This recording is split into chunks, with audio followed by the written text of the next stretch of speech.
Hello, everyone. Thank you for joining us today. I'm Marcia Butler, the webinar director here at Advice Chaser. Before we introduce our guest and get started, I need to do a bit of legal housekeeping. Advice Chaser, the host of this webinar, is not a registered investment advisor. We cannot and do not give financial advice. Today's presentation is for educational purposes only and cannot be considered advice for any person's individual situation. Advice Chaser regularly hosts informative webinars such as this one, featuring a variety of knowledgeable professionals, many of whom are licensed advisors. Any opinions, ideas, jokes, or principles expressed by presenters are their own, and however true, funny, or interesting are not endorsed by Advice Chaser. Please do not act on the information you hear today without consulting a qualified financial professional. We're thrilled to bring you today's educational presentation. Attendees are muted, but we do encourage you to ask questions using the chat box, and the presenter will answer those queries during or after the webinar today as appropriate. Let me go ahead and turn that on right now so that people can chat with us. If you ask a question in the chat box, go ahead and leave your phone number as well. And if we can't get to your question during today's event, we'll make sure someone reaches out to you after the webinar. We want this experience to be as educational as possible, so please don't hesitate to ask for a clarification or expansion of the material. And I'm sure our presenter will be happy to go into more depth. We'd love to introduce you to our presenter today. Kelly H. Clyde is a co-founding partner with South Coast Investment Advisors and a registered principal and a lead advisor with Independent Financial Group. Kelly is a wealth manager that works primarily with rental real estate owners who want a clear look at their overall financial picture, guidance on how to best manage their liquid assets to complement their real estate holdings, and advice on how to ensure their portfolio is generating efficiencies to reduce annual tax burdens. He uses a broad spectrum of traditional and alternative asset classes and investment strategies to adapt portfolio allocations to the ever-changing economic landscape. Kelly is a certified financial planner. He graduated from the University of California, Santa Barbara with a BA in business economics and an emphasis in accounting. Kelly, I'm so excited about this webinar. I know that this is more of a niche topic, but certainly something that you specialize in. So I'm really excited to have you talk about this. Fantastic, Marcia. Thank you very much for having me today. And thank you to everyone that has logged in to join us live, and for all those that might be watching this recorded after the fact. Real estate is it's a investment sector that is near and dear to my heart. Part of it because I'm a numbers geek, and it takes a lot of the emotion out of the investment when you know who your tenants are and how much they're paying and how much you're paying for utilities. It's really easy to map and model versus, you know, the emotional world of the stock and bond market, which, as we saw last year, was a little bit out of sorts. So kudos to you for being a real estate investor. You know, for those folks that have gone down that path, you know that it's not a get-rich-quick scheme. It's something that takes commitment over a long time, but it can be a phenomenal builder of wealth and obviously generator of income for you also. So the concept today is, you know, you've been an owner, you've been in the trenches, why sell now? Well, if you've really been doing this for some time, I don't need to be the one to tell you about the headaches that come with being an active real estate investor. I heard it called the terrible T's over the years: the tenants, the toilets, the trash, the tort liability. And I'm sure if you've been doing this long enough, you could probably come up with 5 or 10 other elements that are call them pain points when it comes to being a real estate investor. But beyond just that, why might it make sense to sell now? There's still a tremendous amount of demand specifically for apartment housing. It's one of the areas of the real estate spectrum where there is demonstrable rent growth opportunities. If you look at other areas like retail and office, There's potentially more pain to be felt going forward, especially as we transition the economy in all likelihood into some type of recession. And so why sell now? Because there are still a tremendous amount of investors that are seeking out rental properties.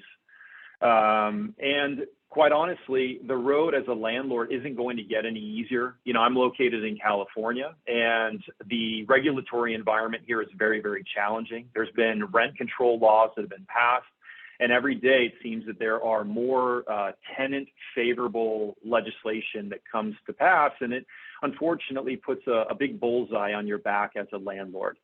So why sell now? Capitalize on that premium and potentially put your money to work elsewhere, where it may be something that can provide you with more liquidity in your portfolio, more flexibility in your financial life, or you can reposition into more real estate where you don't have to take that active role. So if you sell, what are the tax consequences? At the end of the day, I'm sure many of you heard about 1031 exchanges, and that's where you can defer recognition of the tax when you sell. It's really unique to real estate. But before we go about deciding to go down the path of a 1031 exchange, we need to understand what the tax liability is going to be if we sell. What are we actually deferring? And so when you do sell, it's imperative that you get in contact with your tax professional, or if you do it yourself, you can run some analysis using things like TurboTax, but look at what are the implications for having to pay the piper on those capital gains that have built up, and almost more importantly, the depreciation that you benefited over the years that does come home to roost, and you have to recapture. As far as capital gains, you're typically paying 15% on the federal level. It could be as high as 20%. In addition, you're likely, if you're a state like mine, you're going to have to pay state income taxes on that as well. And then more often than not, you're going to have to pay the 3.8% Affordable Care Act surcharge on those gains as well. So we're talking about a situation where you may be paying, 30 to 35, even 40% of the proceeds in taxes. One key thing to understand, today's conversation is primarily about investment property, but when it comes to selling a primary residence, I simply wanted to make note of the fact that there is tax code to help save you some dollars there. It's called the Section 121 exclusion. Allows you, an individual taxpayer, to basically take $250,000 of your capital gains on the sale of a primary residence off the table and keep it off the IRS radar. If you are married, you file jointly, that's $500,000 of capital gains that we can shelter from the IRS exposure. Now, if you're doing if you own a rental property, you don't benefit from that same Section 121 exclusion, but I have a number of clients where they have lived in a property, it's been their primary residence for a period of time, they've subsequently moved out of that property and turned it into a rental. You get to the point where you'd like to go ahead and sell that property. If you lived in that asset at some point consisting of 2 tax years over the last 5 tax years, you can do a combination of the 2 strategies I've described. 1031, what I'm going to get into, but you can primarily use the Section 121 exclusion, which is available to you because the property was your primary residence within the last 5 years. And then any remaining gain on the sale can be deferred utilizing a 1031 exchange, which we'll be talking about a little bit more as we proceed here. So what are some of the options to defer some or all of the taxes that we just talked about? Now, a 1031 exchange is Section 1031 of the tax code. It allows you to reinvest the proceeds from the sale of a rental property into like-kind real estate. We're going to talk about what that is in just a moment. But the big key here is when you sell a property, you need to reinvest the entirety of the value of what you sold. So if you sell a property that is free and clear of any indebtedness, or if you sell a property that has debt on it, it's imperative to understand that when you're conducting an exchange, you need to buy the same or more value as what you sold. So if you have $1 million property that's free and clear, you need to reinvest that $1 million worth of equity. One of the things that trips people up is if you have a property that has, let's say, a $500,000 loan on it and $500,000 of equity, the assumption is you only have to reinvest the $500,000 of equity. But in truth, you have to replace both components of the sale. The equity that you receive at the time of sale, but you need to also replace the indebtedness. And that means you're outsourcing a new loan on the property that you purchase. And again, the IRS simply says you have to replace what you sold. So you can buy a larger property, you just can't buy a smaller property or only reinvest the equity and not reinvest the debt. Because if you do that, you will be creating what's called BOOT, B-O-O-T, which is a really ingenious name for something that can be very much a gotcha. If it's equity that you do not reinvest, it's called equity BOOT, and there's certain tax rates associated with that. On the flip side, if it's mortgage that you fail to replace, which you can replace it with cash out of your own pocket or by getting a new loan, but if you don't replace it, you will have to pay ordinary income on essentially what's called debt cancellation. So it's imperative when conducting a 1031 exchange to make sure that you are buying a minimum of the value of what you sold. Now, that's the option that most folks strive for because it's a great way of kind of disinheriting the IRS from the sale proceeds of your property. But in many instances, when looking at the whole of your portfolio, many of my clients being real estate heavy, they may be light in liquidity in their portfolio, meaning light in assets that can be marketable and can be sold in a pinch to put some money in their pocket to deal with whatever life throws their way. And so one other solution to consider is a partial 1031 exchange where you are intentionally exposing yourself to some taxes. You are taking some cash off the table, paying the tax associated with the cash that you receive and only the cash that you receive, and conducting a 1031 exchange with the remaining proceeds. It's kind of the best of both worlds, but again, it's something that you should absolutely be talking to your tax professional about the implications in order to determine how efficient that strategy is. One other solution that came about as a part of the tax reform that took place at the end of 2017 was a strategy called Qualified Opportunity Zone and a Qualified Opportunity Zone Fund. In short, a Qualified Opportunity Zone is a specific geographic area that was targeted based upon the 2010 census, so a little bit of outdated information, but it had the common theme was a higher level of poverty, typically north of 25% of the residents in those areas living below the poverty line. And ultimately, the QOZ legislation was designed to get private capital like yours invested in some of these areas that were perhaps more downtrodden, if you will, that wouldn't necessarily receive the same level of investment without the incentive of the QOZ. So biggest thing to understand when we look at a qualified opportunity zone investment as a mitigation of tax strategy is not every state conforms to the rules related to the federal tax law. Here in California, unfortunately, they're marching to the beat of their own drummer, as they seem to always do. And ultimately, when you sell, California does not recognize the QOZ. You must pay the state tax exposure on your sale in the year of the sale. The federal taxes will be deferred. and they will actually be reported on your 2026 tax return, which will be due and payable obviously in April or October of 2027 whenever you file. So why consider a qualified opportunity zone investment? Number one, if you have a fair amount of basis that might have been tied up in the land that you couldn't depreciate, you have the ability with the qualified opportunity zone to put that basis back into your pocket today with no strings attached, okay?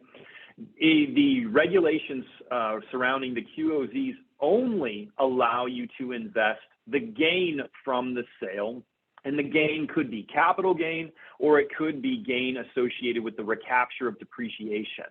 And so it's the gain and the gain only that you're investing in the qualified opportunity zone, and that's a big difference between the 1031 exchange. Again, important to run this by your tax advisor before pursuing any of these strategies. But where is the giant win for somebody pursuing a QOZ? It's that those monies that you invested in the fund, as long as they remain invested for a period of 10 years, you receive a stepped up basis in the investment after the 10-year time horizon has passed, which means that any gain that you make in that QOZ, if a dollar goes in and it grows to $2 after 10 years, that dollar of growth is going to be, it's not going to be taxed on the federal level. And so that could be a huge win as far as, you know, generating a very, very phenomenal investment, but also one where you don't have to pay the IRS for the gains that are created there. Again, there are state income taxes that you need to be considerate of as well. But ultimately, another great solution, especially if you're not necessarily in need of income from the capital you're investing from day one. The final solution is called a Section 721 UPREIT merger. It's technically known as an umbrella partnership merger.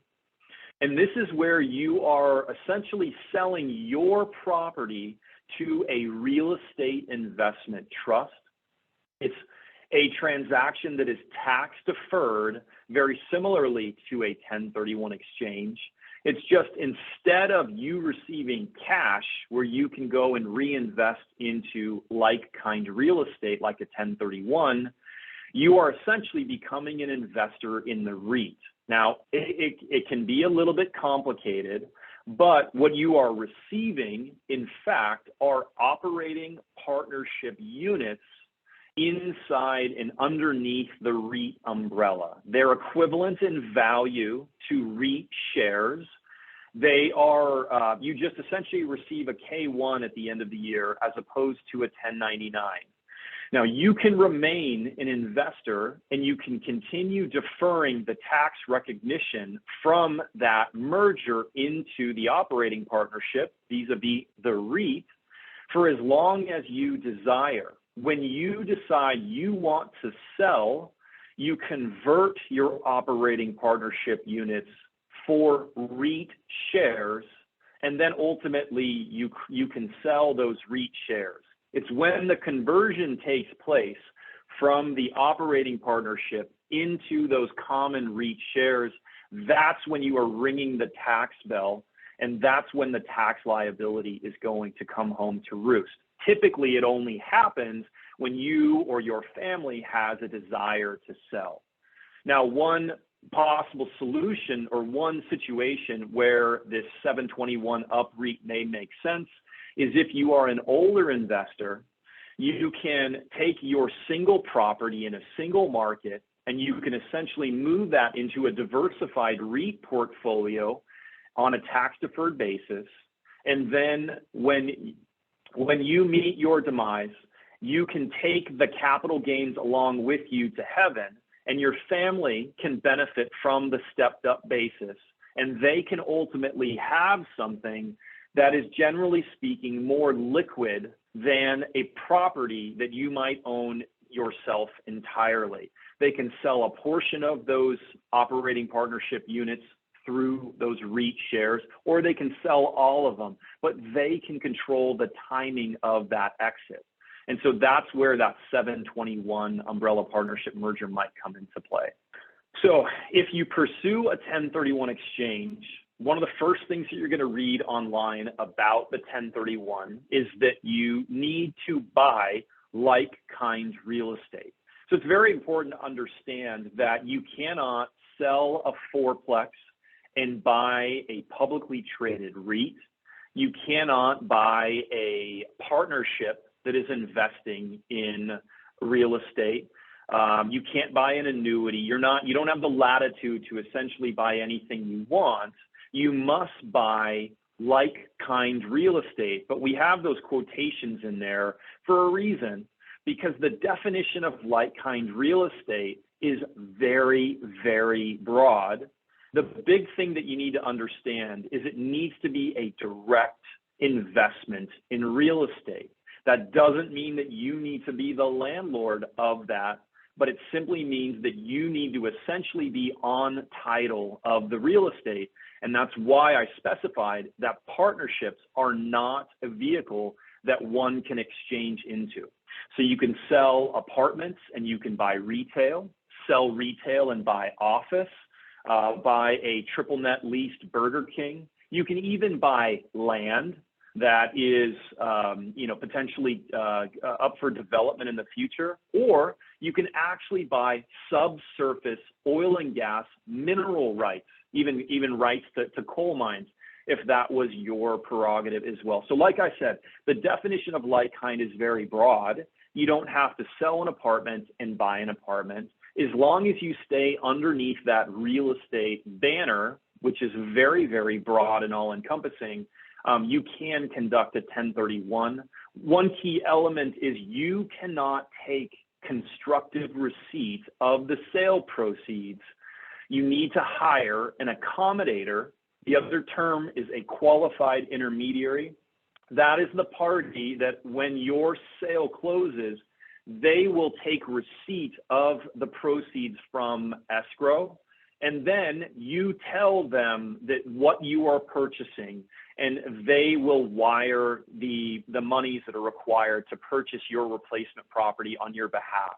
It'll cost you $700 to $2,000 to bring the accommodator into the fold, but if it ultimately ends up saving you hundreds of thousands of dollars by deferring the capital gains and the depreciation recapture, it's money very, very well spent.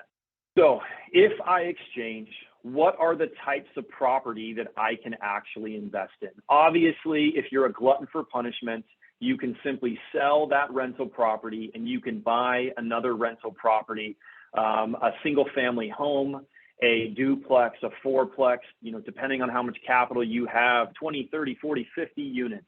And you can remain wholly in control, or you can hire a property manager again, but you can buy that property and you can be the one that ultimately retains the keys and has all of the decision-making control.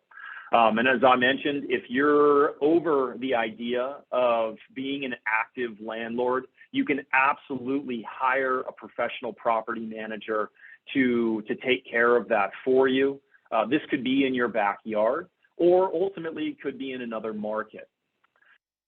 In addition, if you're looking for something far more passive, many folks find benefits in buying what is called a triple net lease building. These are typically out parcels in the same parking lots as a retail center, where it might be a bank branch, it might be a fast food franchise, it might be a CVS, a Walgreens, a Rite Aid, you name it, a Dollar General.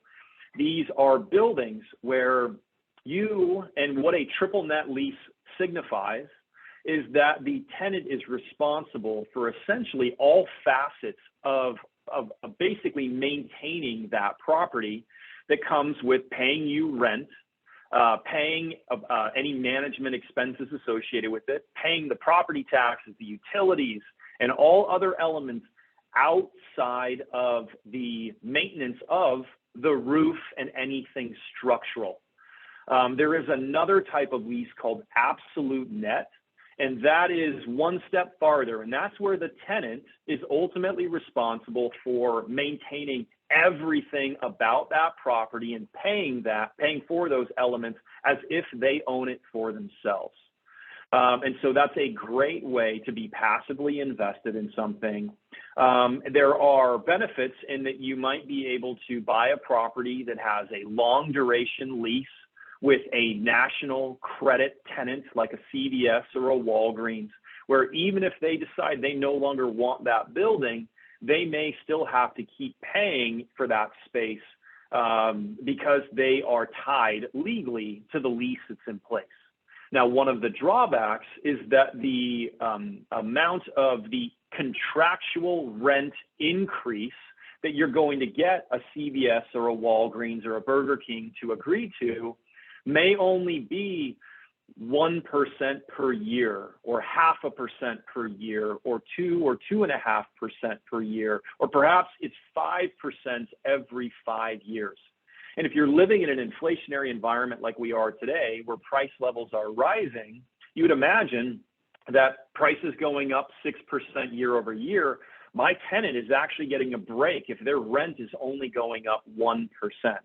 And so if you're not generating market level rent growth in an inflationary environment, your property may be very safely losing value, because a buyer that may come to acquire your property from you in the future is going to be looking to be compensated with a higher return commensurate with the higher prevailing interest rates at that time. And if your rents aren't growing, then the value of your building may in fact be going down. So it's imperative to not only look at the safety and security that a triple net lease property may bring, but also look at the other side of it, in that if you are not growing your rents, you may in fact be reducing the principal that you've invested very safely over an extended period of time. Now, one of the other alternatives, and this is something that my firm has been doing for an extended period of time, is helping folks get out of the landlord rat race and reinvest in asset classes like apartments that typically come with those landlord headaches. But by doing so in a structure, either a tenant in common or more predominantly a Delaware statutory trust, where there is either a manager of the tenant in common relationship or the trustee of the Delaware statutory trust, where they're responsible for fighting the good fight on your behalf. You get all of the benefits of ownership of that property, and it might be a hotel, it might be a portfolio of self-storage units, and it might be an apartment complex that has 300 units in Nashville, Tennessee, and you live on the West Coast and know nothing about operating a property that far away. Well, there are institutional investment firms that source these properties. They can handle all of the due diligence in terms of vetting these assets. They build business plans and pro formas that give us a sense of what levels of rental growth and expense growth we should expect.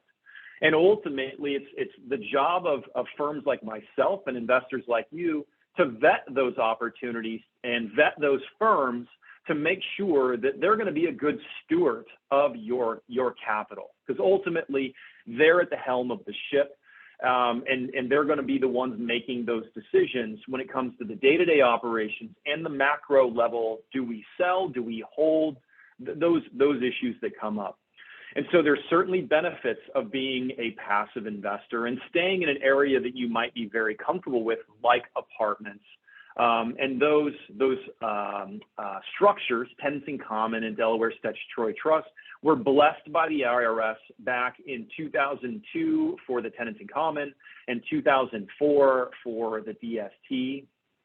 They could be a great fit, but it's imperative that you understand both the benefits and the potential drawbacks of being essentially a backseat driver. I like to liken it to being on a Greyhound bus.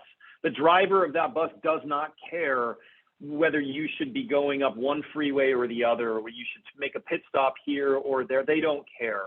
They're just focused on the destination, and they're going to decide how to get there. And if you're comfortable with passing over the reins of control, which some people aren't, and I understand that, but if you are, then those two structures might be something worth considering. All right, we're going to go ahead and open it up to questions, and I have some questions here that I've gathered. I will tell our attendees you're welcome to continue to put questions in the chat, and we're happy to address them with the time that we have left. All right, so you talked a lot about why it might be good to sell now. And obviously, you know, people who are real estate investors, they might be also buying property as well. Can you talk a little bit about the advantages of getting into real estate investing? Certainly. As we saw with what took place last year with equities and fixed in stocks and bonds, you know, it was not a year that was totally out of the norm for equities. If you look historically, stocks go up 75% of the time. They go down 25% of the time.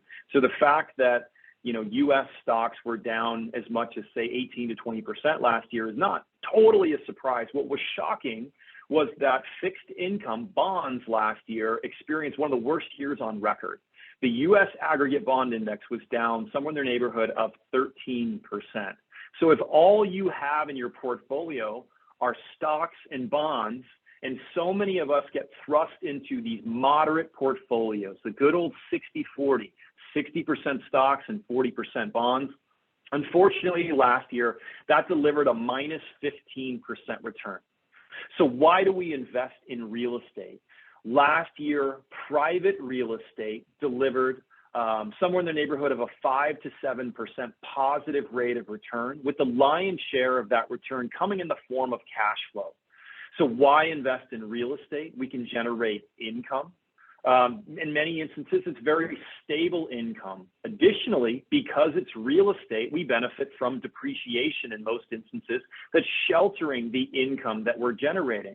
Whereas traditional fixed income or income from an annuity, in a lot of instances, you're paying ordinary income tax on that. So you can add real estate to your portfolio to add something that is truly diversified relative to traditional asset classes. So that's the primary reason for considering adding real estate in your portfolio. It is a tendency to march to its own drummer. It's not necessarily zigging when everything else is zagging, because we don't want investments that are negatively correlated, where one is up and one is down. We want the ability to have investments that are essentially uncorrelated, where one can be up and the other one can absolutely be up during that same time frame as well. All right, we got another good question. When your children inherit your rental properties, are they subject to capital gains taxes on the property appreciation since the time you purchased it? And if so, at what point do they have to pay those capital gains taxes? A couple of things. The first and foremost, the way that the federal tax laws are written today is that when an investor passes away, if it's a piece of real estate, if it's a piece of founder stock that you have owned for 50 years, or your primary residence, whatever the case may be, today the tax code allows for a stepped up basis. And all that simply means is that the tax basis for calculation of capital gains steps up to the value of the investment on the date of your passing. And there's many structures where it doesn't require both spouses to pass away for there to be a stepped up basis. In many instances, when the first spouse passes away, depending on how your estate is structured, there may be a situation where everything, even those joint assets, receive that stepped up basis. So to answer your question, by and large, when you pass away, your kids are going to inherit, and even your spouse potentially, are going to inherit or own those assets, where the tax is essentially going to be taken with you to heaven. There are certain implications, though, that you need to be aware of. California, again, unfortunately, it's a very, very regulated, overly regulated society that we have here. And there are certain laws associated with inherited property. And so if you have your parents' property that you inherit, and you decide that you want to keep it, and perhaps you move into it. And if you do that, you can keep their low property tax basis. If you don't move into that property, and let's say you decide, hey, this is great, I'm going to turn the house that I grew up in into a rental. Unfortunately, the property taxes here in California are going to be reassessed to what the fair market value is today. So again, it's imperative to understand not only federal tax laws, of course, but also the laws that are the rule of of your locale as well. And unfortunately, we have many of them here in California. I have another question here. Let's say that you bought an investment property and after some time you decide to move into that property as your primary residence. Does that mean that you're avoiding taxes on that capital gains when you sell it because it is your primary residence? Can you talk a little bit about that? Certainly. So there is a bit of facts and circumstances are what you'll hear a CPA say are important when it comes to the tax implications for anything. What is the intent? And so if you own a rental property and you decide, hey, I'm going to live in this thing for a few years and then ultimately sell that property, you in all likelihood will be able to benefit from the Section 121 primary residence exclusion when you go ahead to sell. The key is you will not be able to also combine that 121 exclusion, which is $250,000 for an individual or $500,000 for married filing jointly. You won't be able to combine that with a 1031 exchange because the 1031 is only available for investment property. And when you move into it, you are sort of unringing that bell, even though it used to be an investment property at some point in the past. With the qualified opportunity zone properties, is it typical for people to hold on to a property for 10 years or more? Or is that outside of what people usually hold on to for the real estate?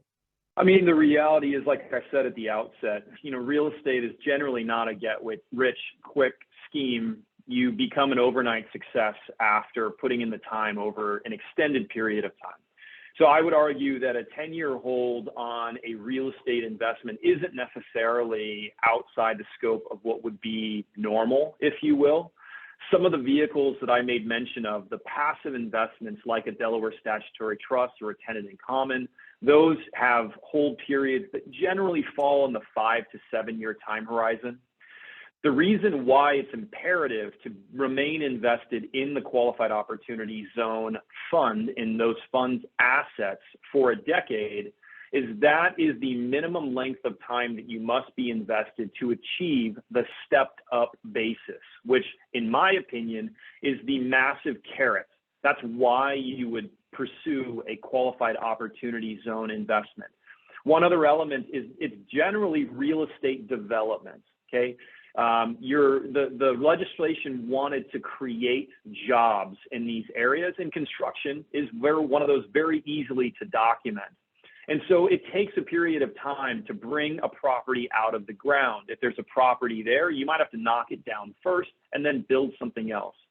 So it could be 2 to 3 years, maybe even 4 years before the property that you're building in that zone is operational.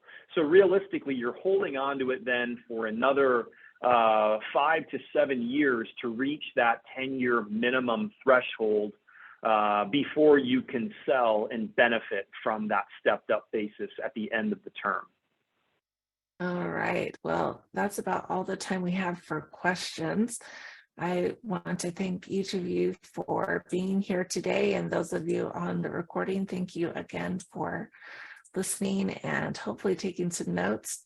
To those who are interested in the replay of this event, look to your email soon for a link to that replay. We are happy to have you share that with your friends and family and other investors in real estate. We want to thank Kelly and the organization that have made this webinar possible here today.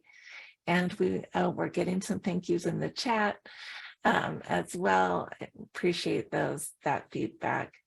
Here at Advice Chaser, we're all about helping you find a financial advisor who's a great fit for your life and your financial questions. Our matching service is free to you, and every one of our advisor partners has committed to offer a free initial consultation to anyone we introduce them to. Find out more by going to advicechaser.com and clicking on the link to find an advisor. Well, once again, from Advice Chaser, thank you so much for coming, and we will see you at another webinar soon. Goodbye, everyone.